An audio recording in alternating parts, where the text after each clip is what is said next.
한덕수 국무총리 후보자와 5개 부처 장관 후보자에 대한 국회 인사청문회가 동시에 열렸습니다. 민주당과 정의당은 한 후보자의 김앤장 고액 연봉, 론스타의 외환은행 매각 개입 의혹 등을 집중 제기했고, 한 후보자는 전관 예우와 이해 충돌 의혹을 전면 부인했습니다. 더불어민주당은 지난 주말 검찰청법을 사실상 단독 처리한 데 이어 검소 완박 법안 중 하나인 형사소송법 개정안을 내일 국회 본회의에서 처리하기로 했습니다. 국민의힘은 법안에 대한 문재인 대통령의 거부권 행사를 거듭 요청했습니다. 이명박 전 대통령과 김경수 전 경남도지사 등에 대한 특별 사면이 이뤄지지 않을 가능성이 커 보입니다. 내일 문재인 대통령의 마지막 정례 국무회의를 하루 앞두고도 법무부 사면심사위원회가 소집되지 않았는데 부정적 여론이 부담으로 작용한 것으로 보입니다. 뉴스앤 파워 인터뷰. 오늘은 국회 국방위 소속인 더불어민주당 김병조 의원과 함께 윤석열 정부 초대 내각 인사청문회와 대통령 집무실 이전, 그리고 북한의 핵 위협 관련 대응 등 전국 현안에 대한 입장을 들어봅니다.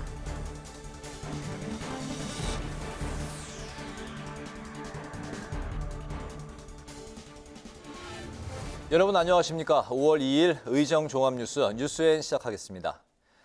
한덕수 국무총리 후보자와 장관 후보자 5명에 대한 국회 인사청문회가 오늘 동시에 열렸습니다. 특히 한 후보자 청문회에서는 로펌에서 받은 고액 고문료와 고위 통상관료 시절 미국 기업에 세를 주는 등 이해충돌 의혹 검증이 줄을 이뤘는데요. 한 후보자는 고액 고문료가 송구스럽다면서도 부동산 문제를 포함해 이해충돌 문제는 전혀 없었다고 의혹을 부인했습니다. 태윤영 기자의 보도입니다. 자료 제출 부실 문제로 파행됐다 재개한 한덕수 국무총리 후보자 인사청문회. 쟁점은 단연 김앤장 고문 시절 받은 20억 원의 고액 고문료였습니다. 청문회 위원들은 고위 관료 출신이라는 영향력을 행사한 대가로 고액 고문료를 받은 게 아닌지 집중 추궁했습니다. 고문이라는 직책을 달고 그 대가로 다수의 국민들은 평생 만져보지도 못할 20억 원의 보수를 받으셨습니다. 또한 공직 생활로 쌓은 전문성과 인적 네트워크를 활용해서 로펌 고객들에게 자문을 하고, 한 후보자는 고액 고문료를 받은 것에 대해 국민 눈높이에 맞지 않아 송구스럽다면서도 홍콩 기업 협의체에 참석해 경제와 외교안보 정책 등의 강연을 펼치는 등 자문 활동을 해왔고, 전관으로서의 이해충돌 여지는 없었다고 해명했습니다. 제가 저희 후배인 답변을 정리해 주시기 공무원들한테 단 한 건도 전화를 하거나 부탁을 한 바가 없기 때문에 이런 전관 예우 문제라든지 이해 충돌의 문제가 일어나고 있다는 것은 저는 전혀 인식을 하지 않았습니다. 공직과 로펌을 오가며 일한 이른바 회전문 인사 비판에 대해선 공적인 경력을 활용해 민간에 가서 국가를 위해 도울 수 있다면 도와야 한다고 말했습니다. 고위 통상관료를 지내며 미국 기업의 거액의 월세를 받은 것도 검증 대상이 됐습니다. 민주당은 후보자의 경력과 관련된 대가성을 의심했고, 한 달 월세가 이게 800만 원이 넘습니다. 그러면은 10급 사무관 10호봉 1년 월급보다도 더 많은 금액을 한 달 월세로 받은 겁니다. 대가성이 있지 않나 국민들은 의혹 제기를 할 수밖에 없습니다. 국민의힘은 지난 2007년 노무현 대통령 시절 총리 후보자 청문회에서 이미 소명된 부분이라며 적극 방어했습니다. 만약에 문제가 됐었다면 그때 청문회에서 문제가 됐어야 되고, 그렇다고 하면 그게 임명이 되셨으면 안 되는 거죠. 그럼에도 불구하고 지금 또 다시 문제를 삼는 것은 저는 일사부재리다, 이렇게 생각을 합니다. 한 후보자는 부동산 중개를 통해 세를 준 것이고 세입자와는 일면식도 없다며 이해충돌 의혹을 일축했습니다.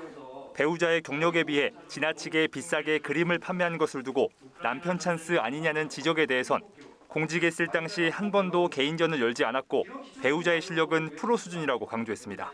다만 부영주택과 효성그룹 이외에 누구에게 그림을 판매했는지는 구매자 정보 공개를 우려해 자료 제출을 거부했습니다.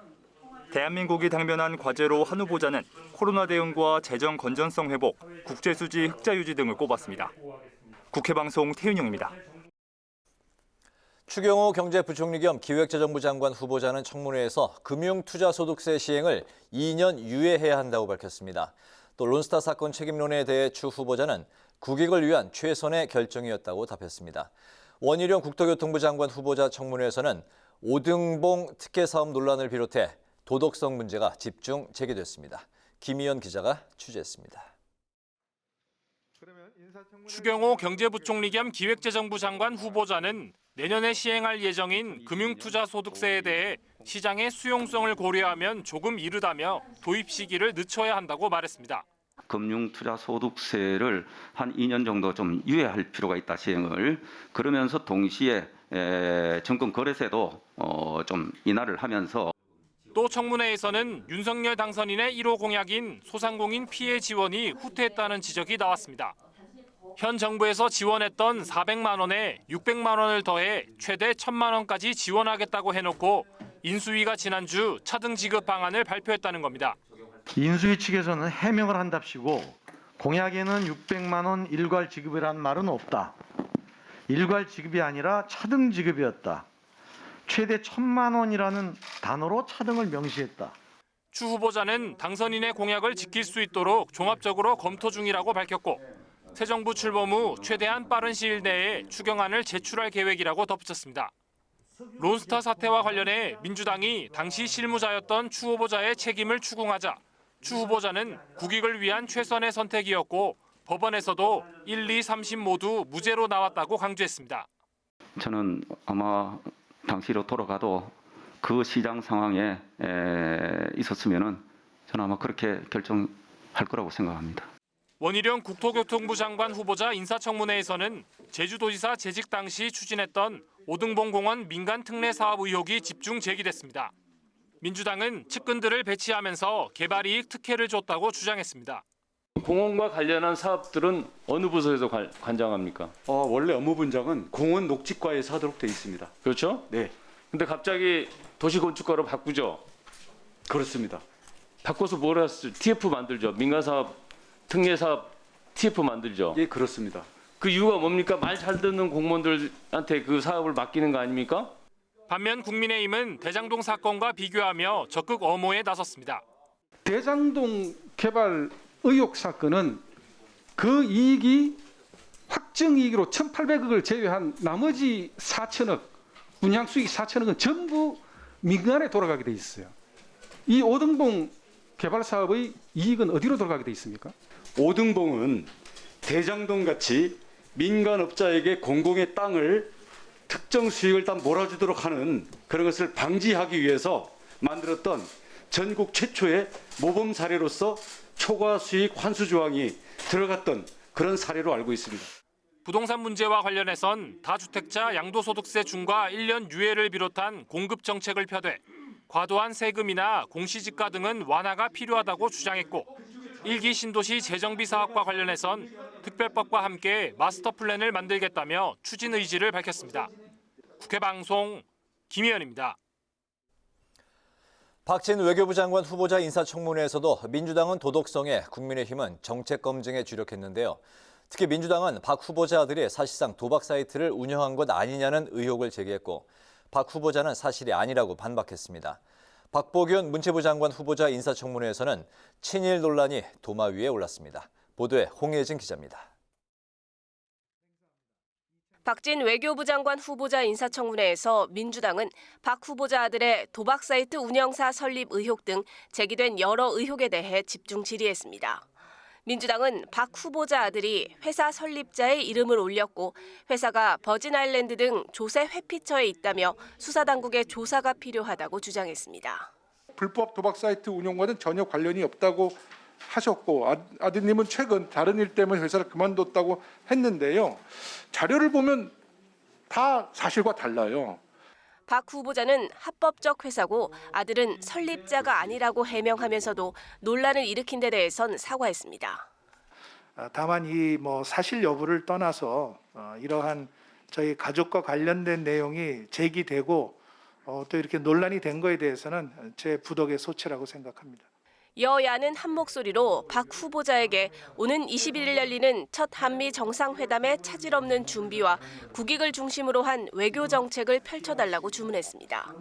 다만 대북 정책을 놓곤 여야의 입장이 엇갈렸는데 핵 개발을 포기하지 않고 핵 위협까지 할 수 있다는 전제로 한 플랜 B의 대북 정책도 필요하다.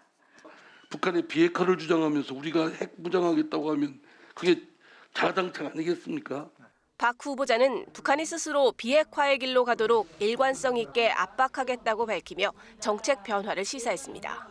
박보균 문체부 장관 후보자 인사청문회에선 친일 논란이 쟁점이 됐습니다. 민주당은 박 후보자가 기자 재직 당시 일왕의 생일 축하연에 참석하고 일본에 우호적 칼럼을 쓴 것 등에 대해 국적이 의심스럽다고 비판했습니다. 일본이 아시아 지배 경험이 있어서 준법 저신이 뛰어나다라고 발언하신 바 있더라고요. 반면 국민의힘은 일왕 축하연 참석을 기자 정신에 따른 것이라며 박 후보자를 감쌌고 군국주의 망령에 대해서 해부하고자 하는 대기자 입장에서 충분히 가셔서 그것을 알아보고 할 수 있는 거 아닙니까? 박 후보자 역시 칼럼 논란에 대해 친일과 반일을 넘어 일본을 알자는 의미라고 반박했습니다. 국회 방송 홍혜진입니다. 내일 국회 본회의에서 형사소송법 개정안 의결을 끝으로 검수완박 입법이 마무리 수순을 앞두고 있습니다. 지난 30일 검찰청법 개정안에 이어서 내일 형사소송법 개정안까지 검수완박 입법의 최종 관문인 국무회의 공포가 이루어질지 여부에 관심이 쏠리고 있는데요. 청와대는 내일 국무회의 시간을 오전 중으로 유동적으로 잡아놓은 것으로 전해졌습니다. 장정현 기자가 보도합니다. 지난 토요일 검찰청법 개정안이 국회 본회의를 통과하면서 검수완박 법안 중 남은 법안은 형사소송법 개정안뿐. 민주당이 과반 이상 의석인 만큼 내일 국회 본회의 통과는 무난할 전망입니다. 내일 형사소송법 개정안까지 처리되면 검찰 입맛대로 별건 수사가 가능했던 법적 근거도 사라지게 됩니다. 민주당은 마지막까지 검찰개혁 완수에 만전을 기하겠습니다. 마지막 남은 절차는 국무회의 공포인데 문재인 대통령이 마지막으로 주재하는 국무회의는 내일 오전 중에 국회 상황을 반영해 열릴 것으로 알려졌습니다. 국민의힘은 이제 입법 독재를 막을 수 있는 건 대통령의 거부권밖에 없다며 문재인 대통령을 압박했습니다. 문재인 대통령님, 검수완박 거부권 행사는 지난 5년간의 실정을 조금이나마 덜어낼 수 있는 마지막 기회입니다. 최소한 마지막이라도 대통령다운 모습을 보여주시길 바랍니다. 국민의힘은 또 문 대통령이 국무회의를 연기해서는 안 된다고 주장하고 박병석 국회의장에게는 내일 오전 10시 예정인 본회의를 국회법에 따라 오후 2시에 개의할 것을 요구했습니다. 내일 본회의가 국무회의보다 늦게 열리면 형사소송법 개정안이 국회를 통과하더라도 윤석열 정부가 들어선 다음 주 화요일 이후에 열리는 국무회의에서 다뤄지게 되기 때문입니다. 하지만 정치권 안팎에서는 내일 국무회의에서 검수완박 법안이 공포될 가능성을 높게 보고 있습니다. 검찰청법 개정안 처리 과정에서 발생한 물리적 충돌을 둘러싼 여야 공방도 거세지고 있습니다. 민주당은 회의 진행을 방해하고 박 의장에게 인격 모독성 발언을 한 국민의힘 일부 의원들에 대한 징계를 요청하겠다고 밝혔습니다. 국회 방송 장정현입니다. 문재인 대통령이 임기 말 마지막 특별 사면을 단행하지 않을 가능성이 높아졌습니다. 특별 사면 대상자 선정을 위한 법무부 사면심사위가 아직 소집되지 않았는데요. 검수완박법 처리를 앞두고 있는 상황에서 사면 반대 여론이 부담으로 작용한 것으로 보입니다. 임채원 기자의 보도입니다. 임기 말 특별 사면 여부를 고심한 문재인 대통령이 사면권을 행사하지 않을 것으로 전해졌습니다. 앞서 문 대통령은 이명박 전 대통령 사면 반대 국민청원에 대해 사법 정의와 국민 공감대를 잘 살펴 판단하겠다고 답했는데 이명박 전 대통령과 김경수 전 경남도지사, 정경심 전 동양대 교수의 사면 반대 여론이 50%를 넘는 상황입니다. 특히 사면을 둘러싼 진영 간 대결 양상도 사면권 행사에 영향을 끼친 것으로 보입니다. 국민화합과 통합이라는 사면 취지와 맞지 않게 된 건데 더불어민주당은 이 전 대통령의 사면을, 국민의힘은 김 전 경남지사와 정 전 동양대 교수의 사면을 반대하는 입장입니다. 이명박 사면에 대해서는 상당한 국민적 반발이 있지 않을까 이렇게 생각합니다. 그리고 그것을 왜 윤석열 당선인의 요구에 굴복해서는 안 된다. 저는 이런 생각을 가지고 있습니다. 김경수, 이석기, 또 정경심 이런 사람들을 사면시켜주고 싶은데 여론의 반대가 워낙 심할 것으로 예상이 되니까 그걸 물타기하기 위해서 청와대는 사면에 대한 문 대통령의 별다른 지시가 없다는 입장입니다. 내일 국무회의에서 사면 안건을 처리하려면 특별 사면 대상자 선정을 위한 법무부 사면심사위원회가 오늘 열려야 하는데 현재까지 사면심사위가 소집되지 않은 것으로 알려졌습니다. 특별 사면 안건을 오는 6일 임시 국무회의를 소집해 처리할 수도 있지만 부정적 여론이 큰 상황에서 임시 국무회의까지 활용한 사면권 행사는 부담이 너무 커 쉽지 않을 것이라는 관측입니다. 국회 방송 임치현입니다. 더불어민주당 김동연 경기도지사 후보는 윤석열 대통령 당선인의 노골적 선거 개입을 즉시 중단하라고 촉구했습니다. 김 후보는 윤 당선인이 오늘 국민의힘 김은혜 후보와 함께 경기도 곳곳을 방문한 것은 명백한 선거 개입이자 정치적 중립을 어기는 것이라며 이같이 밝혔습니다. 이에 대해 장제원 당선인 비서실장은 당선인이 당선 이후 2개월 동안 지역 민생을 살피고 당선시켜준 국민께 고마움을 표하는 것은 당연한 것이라며 이를 왈가왈부하는 것은 윤석열 대통령에 대한 국민들의 기대가 겁나는 것이라고 주장했습니다. 국민의힘은 6일 지방선거대책위원회를 구성하고 공동선대위원장에 권성동 원내대표와 김기현 전 원내대표를 선임했습니다. 이준석 대표는 오늘 최고위원회의에서 이같이 밝히고 자신은 상임선대위원장을 맡아 지역을 순회하며 선거 지원 활동을 하겠다고 밝혔습니다. 한편 국민의힘은 오늘 선관위에 국민의당과 합당 신고를 하면서 합당 절차를 사실상 마무리 지었습니다. 이에 따라 선관위가 내일 합당 공고를 하면 106석의 국민의힘은 국민의당 의원 3명을 합쳐 109석의 통합정당으로 출발하게 됩니다. 박병석 국회의장은 경기 분당갑 보궐선거 출마를 위해 사직한 김병관 전 의장 비서실장 후임에 최종길 국회의장 정무수석 비서관을 임명했습니다. 최신임 비서실장은 박 의장의 국회 부의장 시절 비서실장을 역임했고 조승래 의원 보좌관 등을 지냈습니다. 박 의장은 새 정무수석 비서관에는 한민수 전 국회의장 공보수석 비서관을 임명했습니다.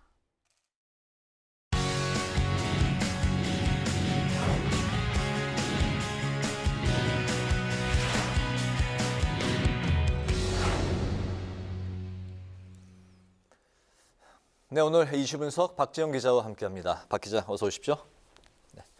오늘부터 윤석열 정부 첫 내각에 대한 인사청문회가 본격적으로 시작이 됐는데 한덕수 국무총리 후보자와 또 5명 장관 후보자 청문회가 오늘 동시에 진행이 됐네요. 네, 이번 주 인사청문회 일정이 아주 빡빡합니다. 네. 인사 검증에 나서는 여야 이 신경전도 팽팽한데요.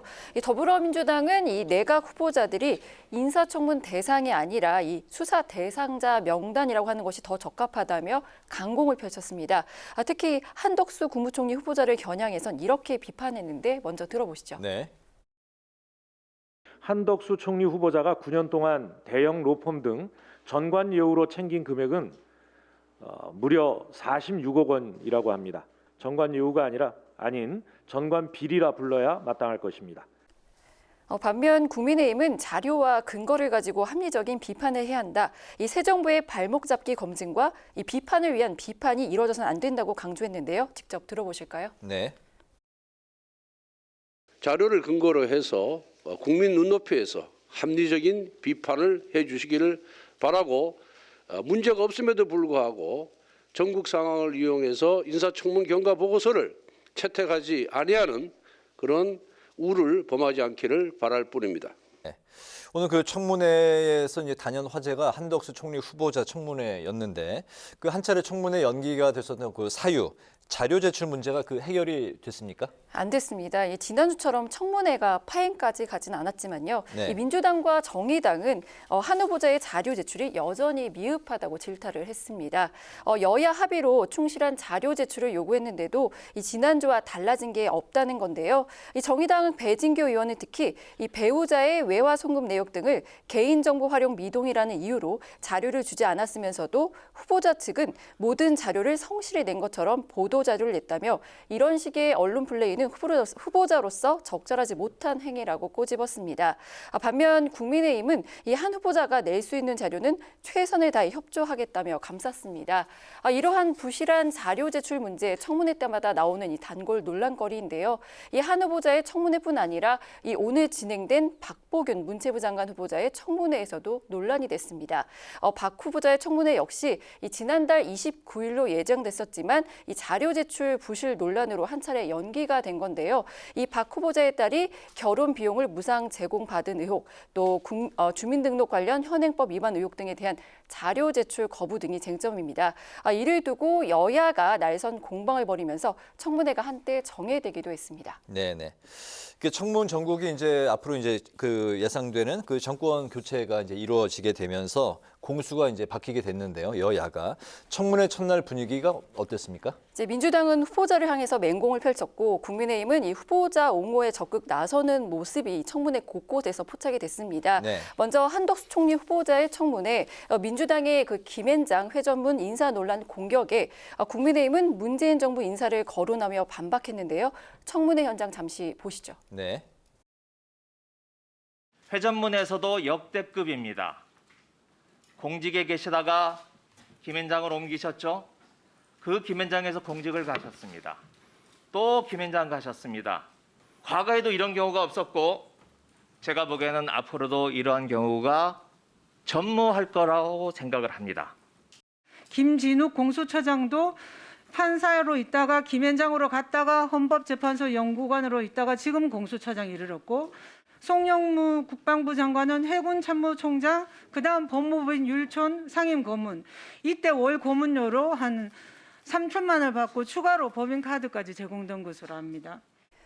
그리고 이제 박진 외교부 장관 후보자에 대한 청문회에서도 비슷한 상황이 벌어졌는데요. 네. 이 아들 그 도박 사이트 의혹을 해소할 자료 제출이 충분치 않다는 민주당의 질타에 국민의힘은 이인영 통일부 장관 후보자의 청문회를 상기시키면서 당시 이 후보자의 아들의 이 스위스 유학 자금 출처나 병역 비리 의혹 자료 제출은 충분히 제출되지 않았다고 맞섰습니다. 그렇군요. 내일도 그 많은 인사청문회 일정이 예정이 돼 있죠? 네, 그렇습니다. 내일 이틀째 한덕수 총리 후보자에 대한 검증이 이뤄지고요. 그리고 민주당이 벼르고 있는 또 다른 후보자죠. 이 자녀의 의대 편입 의혹, 아들의 병역 의혹 등이 제기된 정호영 복지부 장관 후보자인데요. 이 민주당의 낙마 공세가 거셀 것으로 전망이 됩니다. 또 내일 이종호 과기부 장관 후보자와 이상민 행안부 장관 후보자에 대한 인사청문회도 진행이 되는데요. 인사 검증과 함께 내일은 이 필리버스터를 마친 검수완박 법안이죠. 이 형사소송법 개정안이 이 본회의 통과를 앞두고 있어서 전운이 감돌고 있는데요. 이러한 여야 대치가 향후 청문 전국에 미칠 영향도 주목이 되고 있습니다. 네네. 정호영 후보자 인사청문회 또 형사소송법 개정안 본회의 통과를 앞두고 있는 내일이군요. 그렇습니다. 뜨거운 또 화요일이 될 것 같습니다. 오늘 이슈 분석에서는 본격적인 인사청문 전국에 대해서 살펴봤습니다. 박지영 기자 수고했습니다.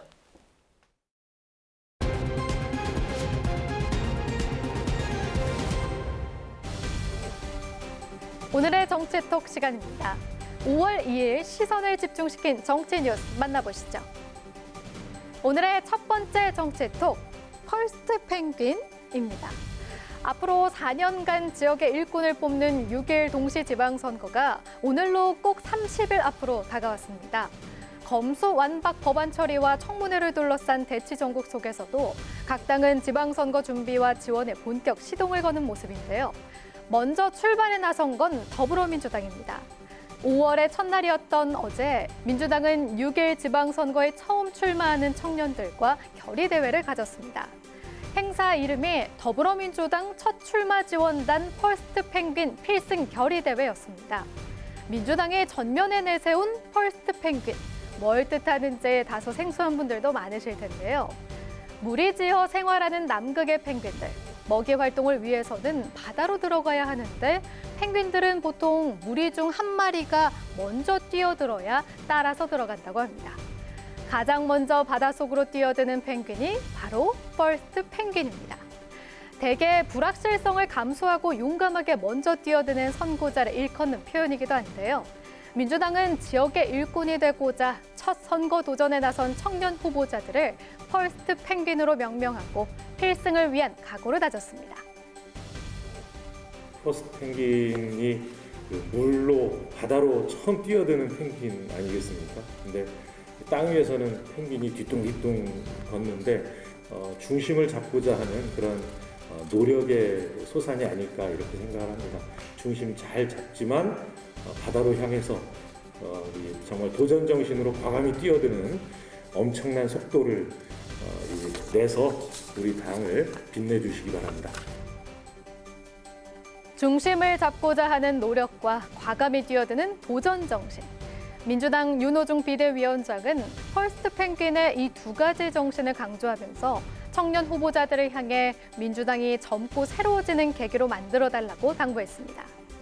첫 출마 지원단장을 맡은 권지웅 비대위원 역시 이번 선거에서 새로운 민주당의 소통 방식, 새로운 민주당의 조직 문화를 만들어주면 좋겠다며 선거를 이기는 것도 중요하지만 새로운 방식으로 이겨주길 바란다고 격려했는데요.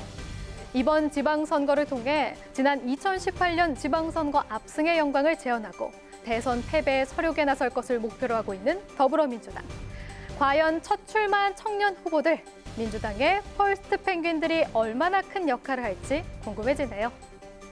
이어서 오늘의 두 번째 정치톡, 새롭게 힘나게입니다.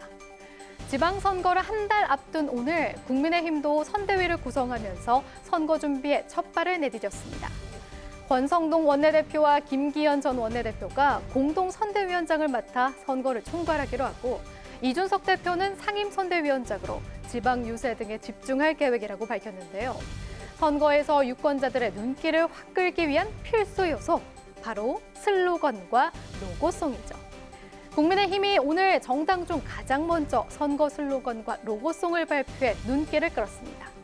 먼저 이번 지방선거에서 국민의힘이 사용할 공식 슬로건, 지역을 새롭게, 시민을 힘나게인데요.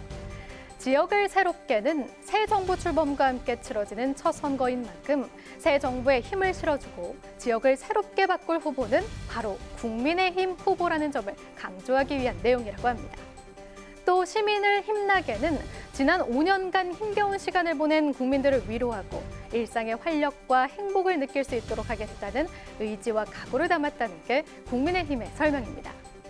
이와 함께 오는 19일부터 시작되는 지방선거 공식 선거운동 기간 동안 거리에서 울려 퍼질 국민의힘의 선거 로고송 17곡도 발표했는데요. 정당용으로 7곡, 후보자 추천용 10곡입니다. 어떤 느낌의 곡들인지 잠깐 들어보시죠.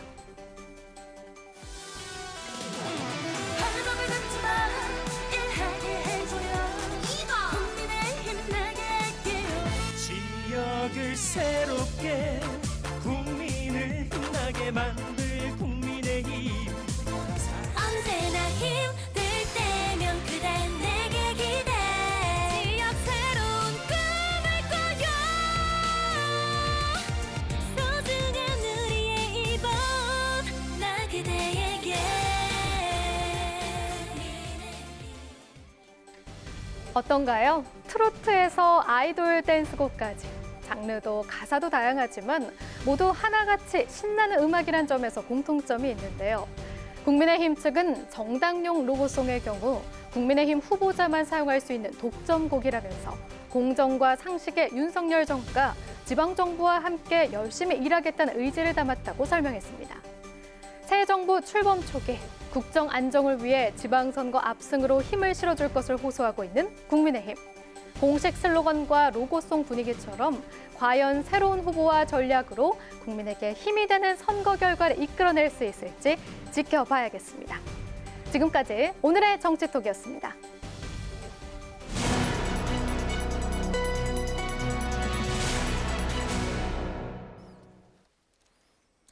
네, 검수완박 완료를 목전에 두고 전국에 폭풍 전야인 가운데 여야가 청문회 슈퍼위크 초반부터 극한 대립을 이어가고 있습니다. 현재 국민의힘은 어떤 상황인지 국민의힘의 문성호 대변인과 관련 이야기를 나눠보도록 하겠습니다. 문성호 대변인님 나와 계십니까? 네, 안녕하십니까? 네, 검수완박 입법 완료가 초1기에 이제 들어갔는데요. 내일 마지막 관문을 앞두고 여야가 총력전을 이제 펼치고 있는 상황입니다. 국민의힘은 대통령 거부권 행사를 이제 압박하고 있고 여기에 더해서 당 안팎에서는 김부겸 총리의 부서 거부권, 그러니까 서명을 거부하면 안건에 오를 수 없다 이런 이제 논리의 목소리를 내고 있는데 당에서도 지금 본격적으로 검토하고 있는 건가요? 지금 이제 이 검수완박을 민주당에서 이제 밀어붙이기 위해서 뭐 민영배 의원 위장 탈당이나 뭐 필리버스터 무력화를 위해서 뭐 회기 쪼개기를 하는데요.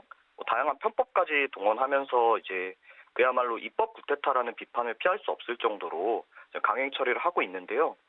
뭐 이제 저희 측에서도 이걸 저지하기 위해서 뭐 여러 가지 방법을 검토하고 있는데 아무래도 이제 저희가 의석이 부족하다 보니까 뭐 막을 수 있는 사실 방법이 많진 않아요. 그렇다 보니까 뭐 여러 가지 지금까지 쓰이지 않았던 이런 방법들까지도 전부 이제 검토를 하는 과정에 나온 얘기인 것 같은데요. 뭐 이 한 가지 뭐 부서 거부권만을 가지고 저희가 뭐 논의를 하고 있지는 않습니다. 네. 그런데 민주당은 지난 1차 입법 과정에서 물리적 충돌로 이른바 동물국회가 된 것과 관련해서 국민의힘 의원들에 대한 징계 카드를 꺼내들었어요. 국민의힘은 이에 대해서 좀 어떤 입장입니까? 이번 충돌 과정에서 오히려 민주당 측의 물리력 행사로 저희 당 의원들께서 지금 사실 상해를 입으신 분들이 몇 분 계시거든요. 특히 이제 앞줄에 계셨던 여성 의원분들 같은 경우에는 의장실 직원분들께서 뭐 진짜 밟고 지나가는 등 뭐 이런 물리력 행사를 하셨는데 저희는 이제 이에 대해서 진단서를 발급받은 뒤에 정확한 진상 조사와 관련자 처벌을 요구하겠다는 방침입니다. 그런데 오히려 민주당에서 징계를 운운하니까 이게 뭐 지난 5년 동안 정말 수도 없이 민주당에서 보여왔던 내로남불이 정권 마지막까지 지금 보이는 게 아닌가 싶습니다. 그래서 민주당에서 이런 내로남불적인 행태를 좀 중단하고 자신들의 잘못에 대해 먼저 사과하는 것이 더 맞지 않나 생각합니다. 네. 현재 그 진행이 되고 있는 인사청문회 여야 간 이제 대결이 이제 뜨거운데요. 여야의 창과 방패 대결이 정말 그 치열했습니다. 근데 일각에서는 그 민주당이 한덕수 후보자 청문회를 정호영, 한동훈, 김인철 3인방 낙마를 위한 지렛대로 쓸 거라는 얘기가 들리고 있는데 이 부분은 어떻게 보십니까? 그러니까 말씀하신 뭐 한덕수 총리 청문회를 뭐 새 후보의 낙마를 위한 지렛대로 쓸 것이다 이런 말들 자체가 민주당의 이런 청문회에서 보인 모습들이 정말 국가나 뭐 훌륭한 정부 구성을 위한 청문회 진행이 아니라 윤석열 정부의 발목을 잡기 위한 반대를 위한 반대를 하는 모습을 보였기 때문이라고 생각을 하는데요. 실제로 이 한덕수 총리 청문회를 진행을 하면서 뭐 50년 전 사무관 봉급 내역을 제출하거나 뭐 30년 전 주택관리비를 내라거나 이런 좀 무리한 요구를 계속 보여왔거든요. 그러니까 결국 사람들이 지금 민주당에서 뭐 청문회를 제대로 진행하지 않고 오직 이제 발목 잡기만을 위해서 하고 있는 게 아닌가 이런 목소리가 이 새 후보에 대한 낙마 얘기까지 나오지 않나 싶습니다. 그러니까 민주당에서 정말로 국가를 위한 정부 구성을 위한 청문회를 진행을 해준다면 이런 이야기가 나오지 않았을 텐데 본인들의 좀 이런 행보를 좀 반성했으면 좋겠습니다. 네, 오늘 말씀 잘 들었습니다. 네, 감사합니다.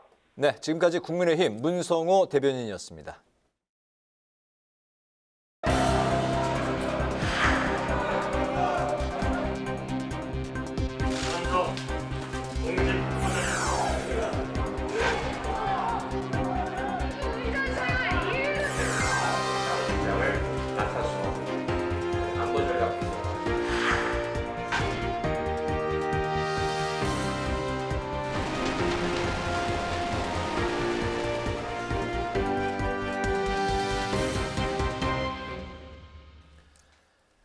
네, 이번 시간은 뉴스앤 파워 인터뷰 코너입니다. 구부 능선을 넘은 검수완박 입법과 함께 본격적인 청문 전국이 시작되면서 국회 긴장도가 최고조에 달하고 있습니다.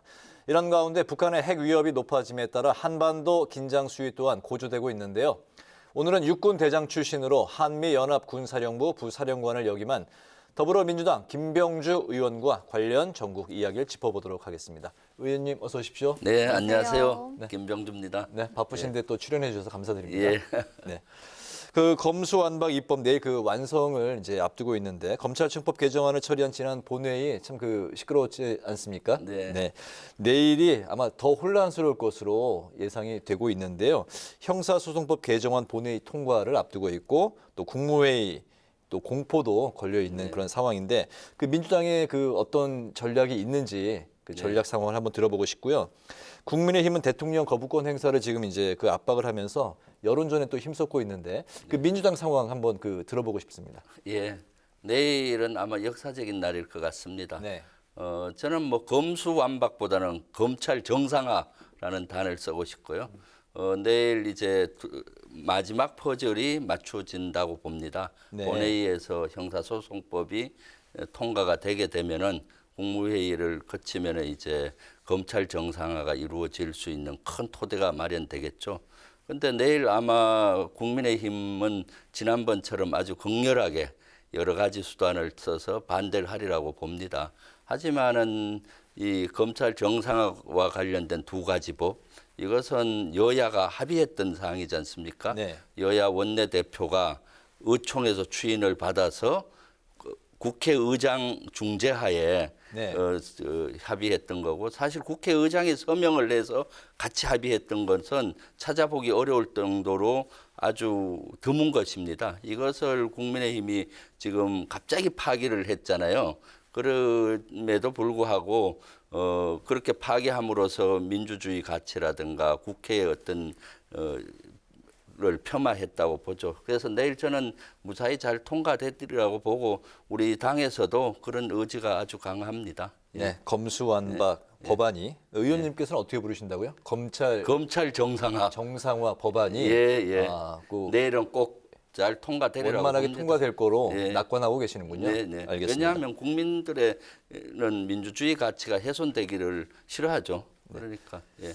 그럼 그 소위 어쨌든 이른바 이 검수완박으로 많이 불리고 있는 이 법안과 함께 지금 청문회가 이제 본격적으로 열리고 있는데 국회 국방위원이신데 그 관련된 또 후보자 청문회가 이종섭 국방장관 후보자 청문회가 이제 모레 열리지 않습니까?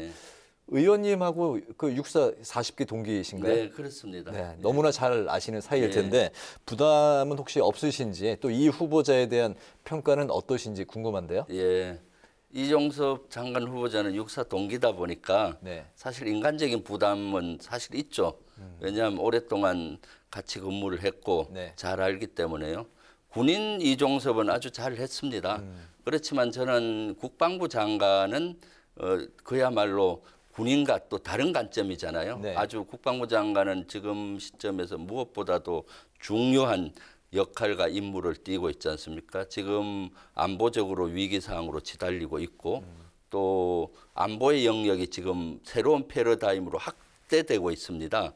전통적인 안보에서 코로나와 같은 전염병 또는 기후 위기 또 여러 가지 테러, 사이버 공격까지 이렇게 안보가 확장되는 이런 역할을 시기에 국방부 장관은 아주 중요하다고 봅니다. 그래서 이것은 공사 구분을 해야 되겠죠. 그래서 엄정한 기준으로 국민의 눈높이에 맞게 도덕성도 검증하고 실제 그런 능력이 있는지 철저히 검증을 할 예정입니다. 네. 또 아무래도 이번 청문회에서는 용산 대통령 집무실 이전 문제가 뜨거운 쟁점이 될 것으로 보이는데요. 의원님께서 며칠 전에 현장 검증을 하셨잖아요. 어떤 진단을 좀 내리셨나요? 예, 국방위원들이 며칠 전에 실제 현장에 갔었습니다. 아주 어수선하고 혼란이 많이 되고 있습니다. 저는 용산 기지로 청와대 집무실 이전하는 것은 첫 단추가 잘못 끼었다고 늘 얘기했습니다. 그래서 첫 단추가 잘못 끼다 보니까 지금 형국은 두 번째, 세 번째 단추가 잘못 끼어지고 있는 겁니다. 계속 문제가 노정이 되고 있거든요. 안보 공백이 일어나고 있고 업무 공백이 일어나고 있고 예산은 줄줄 새고 있고 그리고 국민들의 불편함은 앞으로 가중될 것이고 또 여러 가지 이런 문제가 계속 노정이 되고 있어서 너무 큰 걱정을 합니다. 그때 가서 저는 제일 먼저 체크했던 것이 안보 공백이 이루어지는 문제였어요. 그런데 역시나 그런 것들이 가시화되고 있더라고요. 왜냐하면은 국방부 지하에 위기관리센터를 만들기로 돼 있지 않습니까? 그런데 그 실무 총괄 공사하시는 분 브리핑을 하길래 제가 물어봤어요. 5월 10일부터 위기관리센터를 운영할 수 있느냐, 모든 시스템이 갖추어질 수 있느냐 했더니 그분 답변은 현재 청와대에 있는 위기관리센터의 수준으로 가려면은 6월 말일 정도 돼야 된다. 왜냐하면 지금 반도체 대란이 일어나서 부품 수급이 안 되기 때문에 그래서 현재 청와대에 있는 위기관리센터도 운영을 하고 국방부 청와대에 있는 국방부 밑에 있는 위기관리센터도 운영을 해야 된다는 그런 것도 하고요. 그다음에 이제 대공방어라든가 이런 것도 아직 제대로 미비하고요. 업무 공백은 국방부뿐만 아니라 청와대도 업무 공백이 필연적으로 일어나고 있죠. 왜냐하면 이사를 하는 과정에서 여러 가지 업무 공백이 발생하고 있고요. 그러다 보니까 또 예산이 줄줄이 새고 있습니다. 대부분 이사를 2번씩 하는 부서가 많아요. 대통령 당선인께서도 5월 10일부터 들어가야 되는데 그 국방부 장관이 있는 2층이나 3층에 들어가야 되는데 거기는 연합훈련 때문에 리모델링을 못했습니다. 그래서 임시로 5층을 리모델링을 하고 이동했다가 또 그 2층, 3층을 리모델링하고 또 들어가야 되니까 5층에 리모델링 하는데 방탄유리라든가 다 갖춰야 되잖아요. 그러니까 이중으로 하니까 예산이 줄줄이 새는 거죠. 네. 간접 문제도 마찬가지고요. 네. 최초는 그 육군 참모 총장 공간에 들어간다고 했다가 리모델링 하려고 보니까 노후화되고 비가 샌다는 이유로 외교부 장관 공간으로 가잖아요. 거기에다 플러스해서 육군 참모 총장 공간과 해병대 사령관 공간까지 쓰겠다는 거예요. 세 개 공간을 처음에 이렇게 계속 문제가 연결이 되고 있어서 심히 저는 우려를 많이 하고 있습니다. 네네. 국방 이제 위원이시고 네. 그런 가운데 이제 그 초대 대통령실 인선이 이제 그 최근에 나왔는데 네. 이제 의원님하고 밀접한 네. 그런 이제 유관 부서기 때문에 한번 또 짚어보겠습니다. 안보, 외교, 국방 관련 인사가 이제 났는데 먼저 그 안보 사령탑이라고 하는 국가안보실장에 김성환 전 외교부 차관, 네. 또 외교 1차장에 네. 또 김태효 전 청와대 대외전략기획관, 네. 또 국방을 맡는 2차장 신인호 전 청와대 위기관리 비서관이 이제 배치가 됐습니다. 네. 그 대북 강경 노선이 이제 예상이 된다 이런 이제 해석들이 나오고 있습니다. 네. 그 인선에 대해서 어떻게 평가하십니까? 네, 대북 강경이 지속될 확률이 많죠. 저는 편협된 어떤 정책을 폈던 분들 또 편협된 사고를 가지신 분이 그 인선이 됨으로써 저는 심히 우려합니다. 10년 전 이명박 정부의 안보실의 재판이다 이렇게 평가하고 싶어요. 김성환 안보실장 같은 경우는 어떻습니까? 윤석열 당선인하고 초등학교 동창이잖아요. 50년 지기.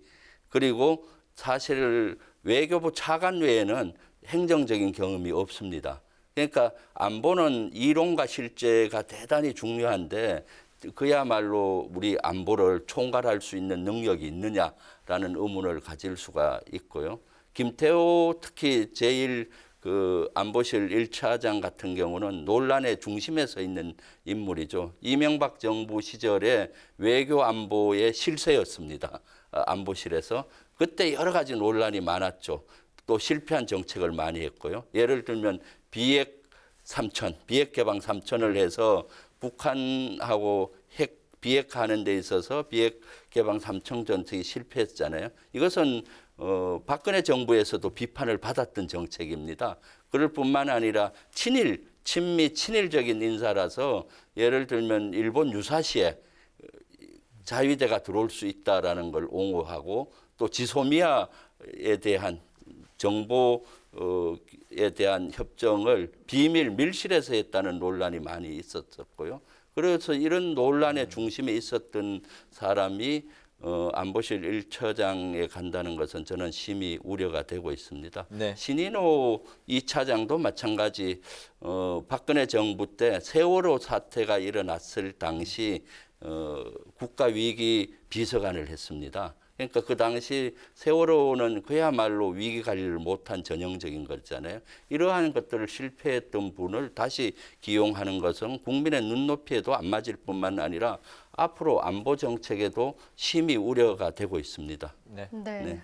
이런 가운데 북한의 위협 수위가 높아져 가고 있습니다. 최근 치러진 역대급 열병식에서 대남 타격용인 전술 미사일부터 대륙간 탄도미사일 ICBM까지 전술 전략 무기가 대거 등장을 했어요. 네. 북한의 군사력 현재 어느 수준으로 우리가 좀 판단을 해봐야 될까요? 네, 저는 북한의 군사력 중에 특히 비대칭 전력, 핵과 미사일의 위협은 점점 우리에게 실제적인 위협으로 다가오고 있다. 대단한 위협이기 때문에 어떻게든 비핵화를 위한 노력을 가일층해야 되겠다라는 생각을 했습니다. 그리고 이번에 열병식 때 보시면 알겠지만 이번 열병식을 유심히 관찰해 보면 북한의 정책이나 전략을 읽을 수가 있습니다. 특히 이번에는 역대급 2만 명 이상이 참가하고 핵 추진하는 각종 미사일, ICBM을 비롯해서 SLBM이 선보였잖아요. 그러면서도 저는 의미 있게 봤던 지점이 김정은 국무위원장이 하얀 예복 있잖아요. 군복, 원수복이라고 하죠. 원수계급장을 달고 나왔습니다. 그동안은 양복이나 인민복을 입고 나왔는데 군복을 입고 나왔다는 의미는 앞으로 강대강으로 가겠다는 메시지로 보여지고요. 그다음에 본인이 또 여러 가지 연설을 통해서 메시지를 낸 것은 중에서 핵에 대한 메시지, 핵 전략을 정확히 얘기했는데 심히 우려되는 지점이 많습니다. 핵은 사실은 전쟁이 나더라도 최후의 수단으로 통상 쓰는 것으로 돼 있었는데 핵 수단의 순위를 낮춘 겁니다. 그러니까 자신들의 기본 이익이 침탈이 될 경우는 핵을 선제 사용할 수 있다라고 얘기했잖아요. 이것은 네. 뭔가 하면은 평시에도 핵을 쓸 수 있다라는 거니까 기준을 확 낮춘 겁니다. 이것은 대단히 우려되는 지점이고 우리가 주목해야 되는 그런 지점입니다. 그리고 이런 핵 투발에 대한 미사일도 점점 고도화되고 있고요. 네, 북한은 김정은 이제 국무위원장이 말씀하신 대로 핵을 최후가 아닌 선제 사용 가능성을 열어두는 그런 의지를 이제 최근에 이제 피력을 했습니다.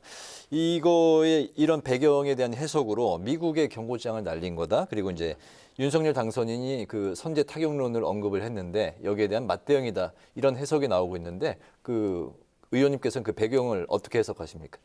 첫 번째는 북한이 우리에게 핵 위협을 하는 것이죠. 핵 위협을 하는데 순위를 핵 그 선제 타격하겠다는 위협장을 보내는 것이고요. 네. 두 번째는 이제 그 말씀하신 대로 미국에 대해서 어떤 협상의 주도권을 잡기 위해서 이렇게 얘기하는 것이고 경고하고 이렇게 하는 것이고요. 세 번째는 아마 윤석열 당선인이 후보자 시절에 선제 타격하겠다 뭐 이렇게 했던 것도 영향이 있고 또 최근에는 4월 1일 날 서욱 국방부 장관이 미사일 전략사령부 창설식에서 북한의 징후가 있고 할 경우는 원점을 선제 타격할 수 있는 태세와 능력을 갖춰야 되겠다. 이런 얘기를 했는데 그것도 일부 저는 영향이 미쳤다고 봅니다. 어쨌거나 우리가 주목해야 되는 지점은 이러한 북한이 핵을 위협하고 있고 또한 핵의 북한의 능력이 고도화되고 있기 때문에 북한의 핵을 비핵화시키는 이런 노력을 더 노력을 해야 되겠다라는 그런 생각을 하고 있습니다. 네. 여기에다가 북한의 7차 핵실험이 기정사실화된 것 아니냐 이런 관측이 또 나오고 있고요.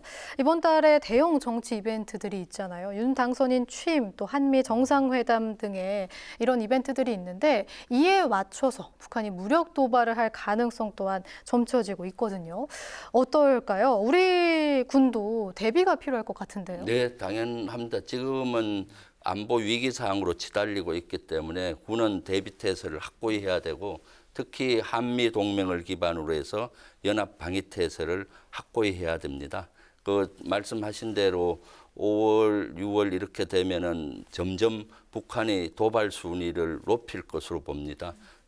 핵에 대한 7차 핵실험도 여러 가지 징후가 나타나고 있잖아요. 그리고 나머지 핵실험 외에도 지상이나 공중 도발이라든가 사이버 공격이라든가 이런 여러 가지가 예상이 되기 때문에 철저히 이런 대비를 해야 되겠죠. 이렇게 안보적으로 중요한 이런 시기에 윤석열 당선인은 청와대를 국방부로 이전한다고 해서 저는 국방부가 아주 지금 여러 가지 혼란을 겪고 있기 때문에 거기에 대해서 더 심히 우려를 하고 있습니다. 네, 오늘 저희가 드렸던 그 질문과 답변 외에 또 추가로 하시고 싶은 말씀 있으시면 시간을 좀 드릴까요? 네. 저는 뭐 지금은 어느 때보다도 안보적으로 위기로 치달리고 있습니다. 2017년도를 보는 것 같아요. 2017년에 북한의 핵미사일 실험으로 한반도가 전쟁의 먹구름이 끼었었죠. 그때 저는 한미연합사 부사령관을 하고 있었습니다. 그때 실제로 그런 걸 느낄 수가 있었어요. 제가 군복을 입고 있는 동안 전쟁이 날 수 있겠다라는 위기감을 느끼고 또 청와대와 국방부 장관님께 이걸 억제하기 위해서 여러 가지를 해야 된다. 또 건의도 하면서 한편으로는 한미연합 태세를 높이기 위해서 노력했는데 지금이 그렇게 가는 것 같아요. 북한은 늘 정권 초기에 주도권을 잡기 위해서 도발을 핵책을 하고 그런 것들이 에스컬레이트가 돼서 전쟁의 위협으로 가는 거고요. 또 윤석열 당선인 측에서는 점점 북한에 대해서 강공으로 가고 있잖아요. 그래서 저는 문재인 정부에서 했던 것처럼 북한을 비핵화시키면서 평화 체제로 가는 이러한 전략들을 잘 구상을 해서 우리가 전쟁을 억제한 가운데서 평화 체제를 만들어 가야 되지 않나 하는 생각이 듭니다. 그렇기 때문에 지금 가장 큰 문제 중에 하나가 사실 이럴 때는 청와대로 들어가서 안정적으로 해야 되는데 청와대가 위기관리센터도 있고 또 국방부하고 합참은 전쟁 지도본부나 마찬가지입니다. 이런 걸 막 뒤흔들어 놔서 지금 어수선한데 이럴수록 우리가 정신을 바짝 차리고 대응태세를 잘 해야 될 걸로 보입니다. 알겠습니다. 오늘 그 뉴스앤파워 인터뷰는 이제 마치도록 하겠습니다. 오늘은 윤석열 정부 초대 내각 인사청문회 그리고 북한의 핵 위협에 대한 대응을 중심으로 지금까지 더불어민주당의 김병주 의원과 관련 이야기를 나눠봤습니다.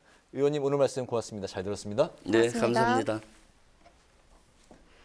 내일도 전국이 맑은 가운데 예년보다 선선한 날씨가 이어지겠습니다. 서울의 아침 기온이 9도, 광주가 7도로 오늘과 비슷해 다소 쌀쌀하겠지만 낮에는 서울 21도까지 올라 포근하겠는데요. 일교차가 큰 만큼 입고 벗기 쉬운 옷차림으로 건강 잘 챙겨주시기 바랍니다. 네, 오늘 뉴스에는 여기서 마치겠습니다. 시청해주신 여러분 고맙습니다.